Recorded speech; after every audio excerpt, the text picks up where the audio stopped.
What's up, everybody? One with the Force here with another video, and this is going to be a game review of Ghost of Tsushima. So, I really like this game. It's amazing. Lots of things to talk about. I'm going to try and scrunch it all down to a 12-minute video.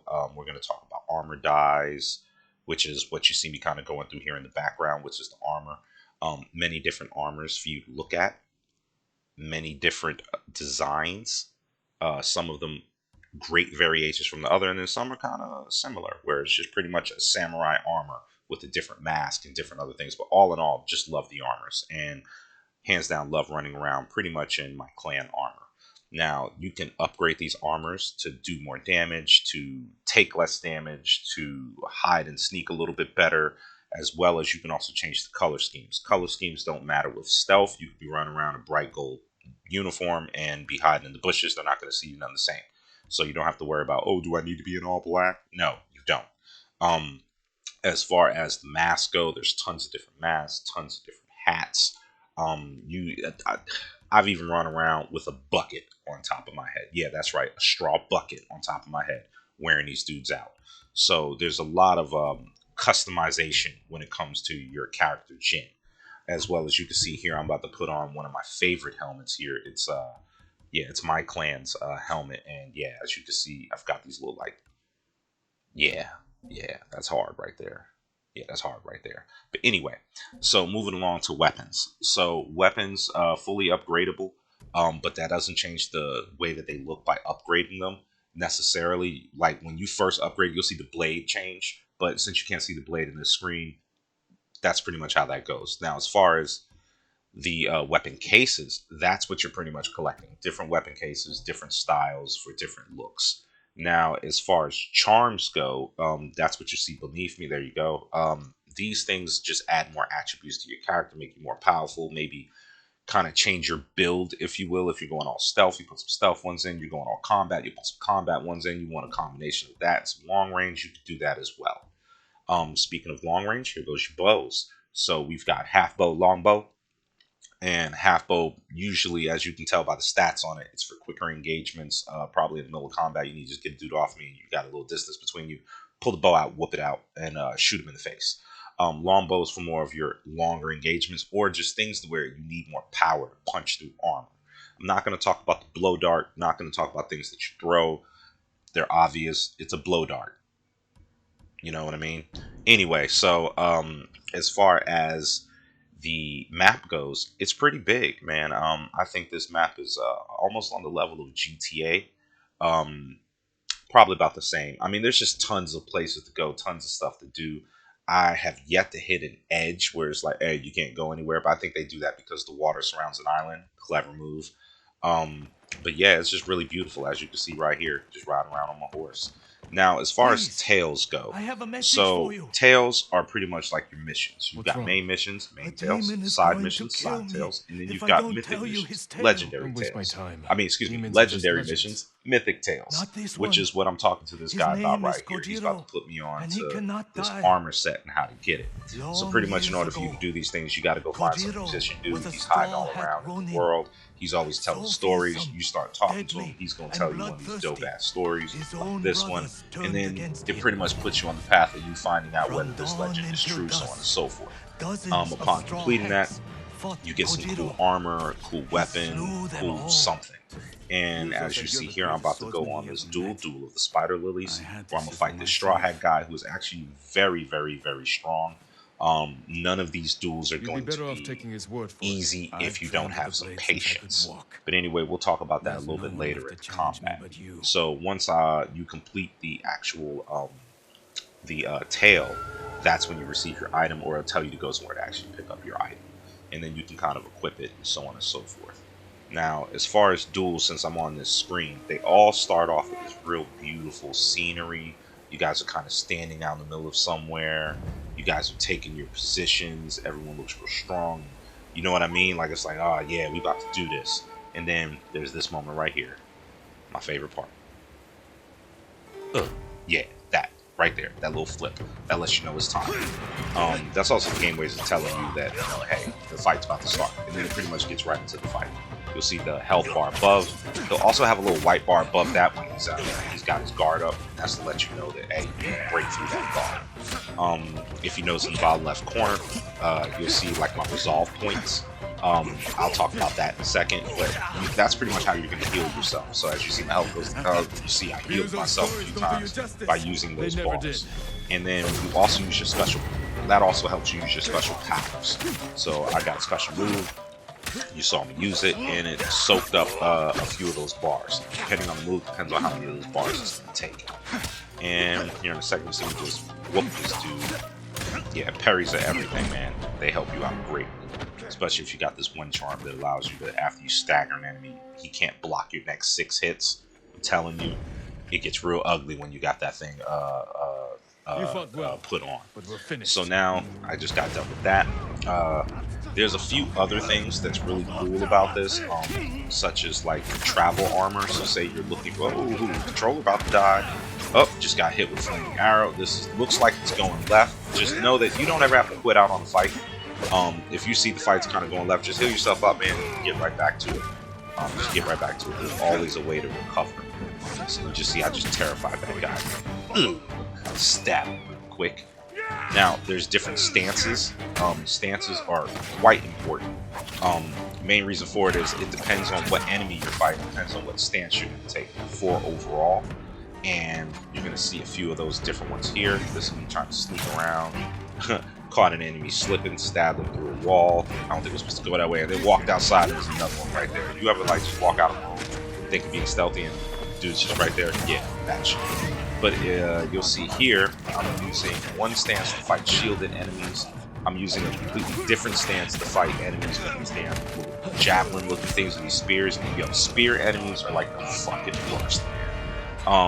Arrowed enemies are also the fucking worst. If you don't kill those guys before you start fighting like 5 or 6 dudes, man, the arrow dude's gonna whoop your motherfucking ass. And that's gonna be the end of that shit. You know what I'm saying? You're gonna get hit with flaming arrows, you're gonna be rolling all over the fucking place, so on and so forth. Same thing here with me fighting this one guy. Like, I had to try and go after the arrow dude because the big dude was fucking me up. And then it worked in my favor because the big dude got terrified of the move I just did, and he fell on the ground. I was just able to kill him. And this is what happens when you lose. So, moving along, you can do this game in Japanese or English, subtitled, non-subtitled, however you want to do it. I'm not gonna lie, the Japanese version feels real authentic, but their voices don't match up with what their mouths are saying. It's like the opposite of those old Japanese and Chinese movies where, you know, the guy's over there talking, his lips are moving, and the words come out afterwards. Well, let's flip that. Let's say the words are coming out all accurate, beautifully, and there's a lot of emotion behind it, but when you look at his mouth, you're like, that dude's speaking English. Anyway, this is me just particularly sneaking around a camp, about to show a little stealth kills because we're about to talk about collectibles. There are collectibles all throughout this game, such as that one right there.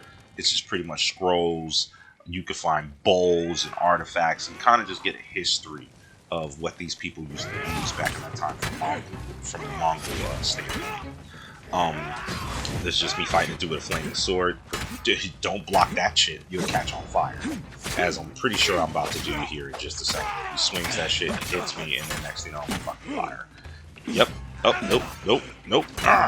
Damn, we were just blocking each other. It's probably because I got the wrong stance. So, the wrong stance, as you can see here, will also get you fucked up.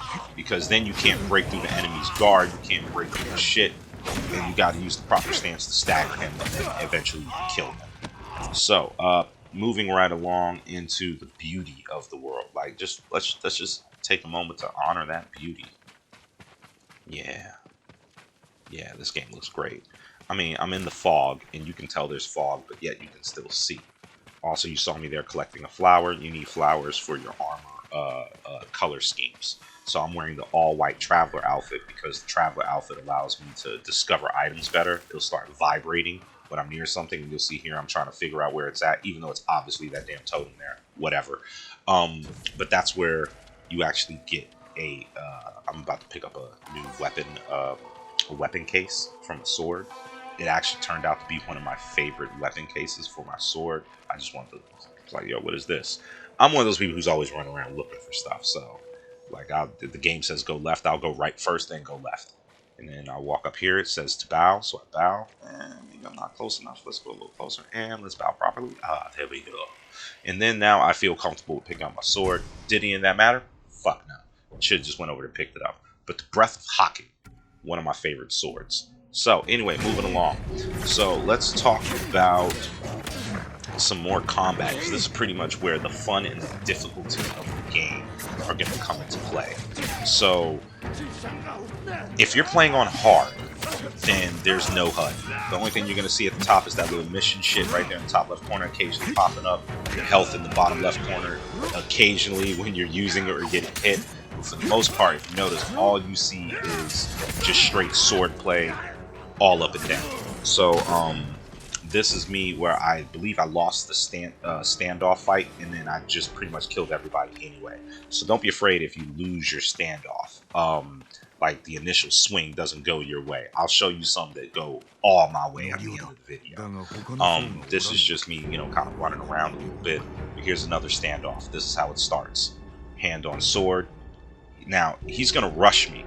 Not everybody rushes straight to you. Some of these dudes will throw a fake. You'll fuck around, let that button go, because he faked you. The next thing you know, you're the one who's lying on the ground and he got your ass. You know what I'm saying? So, yeah. Make sure you hold on to that damn button until they actually make a move on you. The best thing that I look at is the waistline, the legs, something that's not his hands or shoulders, because they'll flinch them shoulders, they'll flinch those hands, you don't bid on it, and next thing you know, you get your ass kicked. Also, you do some terrifying shit, they might just take off and run. I don't let them leave. Here's another standoff. Let's watch this one and see how this one goes. I believe this is one that I think I fucked up on this one. Or did I do it perfectly? Yeah, you see those flinches? Yeah, he trying to get me. Oh, but it didn't work. No, Bobby, no. And then, yeah, you see me over here just butchering these assholes. Now, because I didn't have on a certain outfit, I only had 3. You put on another outfit, you can do it for 5 of those at once. So you run up on a team of 8, you kill 5 right off rip. Now you only got to battle 3 guys, man. So it's really cool. As well as the fun level and difficulty. Man, this game is amazingly fun. If you're catching hell during sword combat, dude, turn the fucking difficulty down, man. You ain't no pro. You know what I'm saying? But you can get there. Alright? You can get there. Just keep watching my videos. I'll get you there. And yeah, you see me just cutting that dude down in half. So, you know. Yeah, so this is another fight scene from one of my other videos. I just want to kind of put this in to kind of, you know, end the video and everything, and just show you guys some of the tactics, some of the things I've just been saying about healing, armor, just how cool things can be, as well as the importance of learning how to parry. So I'm gonna talk about that real briefly. If you notice while I'm fighting, there's gonna be a few different colors that pop up while you're moving. Red, you ain't blocking that shit. Dodge it. Or if you do block it, you gotta have a certain skill in order to do that at a certain time. Like it's real different. But if you see blue, that is something that is completely blockable. But you gotta like perfectly time that shit. Or you can interrupt the attack, which is more important. And then if he's just doing a regular move, man, tap that left bumper button, man, so that you can block it. Timing is everything. Once again, I'll upload a parrying video to kind of show you guys some of this expert parrying. You can still get caught slipping though. So don't think that you just can't get caught slipping, man. Like some fights, man, like all this shit look good, but no, I done fought some people 5-6 times before I figured out their moves. And don't be afraid to get killed, man. Like at least in duels or main missions, man. Random ass encounters among us on the road, you get killed, you lose. Counter itself, so you'll respawn right back at that same spot, but they'll be gone, so you don't get the XP from the encounter. So that's like the punishment for that. Other than that, though, man, check out this perfect parry. It's coming, and when it does, it's gonna be golden. And there we go. That's his ass. But anyway, I give this game a straight 10 out of 10. Game of the year. It's gonna win it unless Cyberpunk 2077 kills it. Outside of that, though, guys, like, subscribe. Hit that notification bell in that corner. Make sure you turn it to all. And you guys try to enjoy the rest of your day. Peace.